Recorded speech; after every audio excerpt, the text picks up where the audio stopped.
इथे आज आमचा महेंद्र उभा आहे आणि इथे अजून दोन लांडे उभे आहेत. नाही का एक लांड्या उभा आहे, दोन का एक?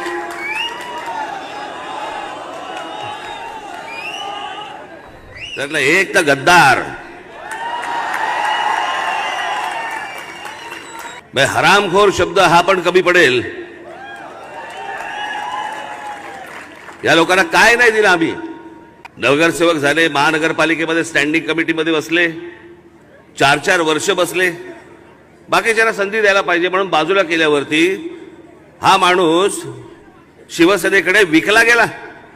आणि कोणत्या वेळेला विकला गेला? हे 6 नगरसेवक घेऊन विकला गेला ज्या वेळेला माझा मुलगा हॉस्पिटलमध्ये होता. आणि त्यावेळेला हा माणूस पैसे घेऊन हा लांड्या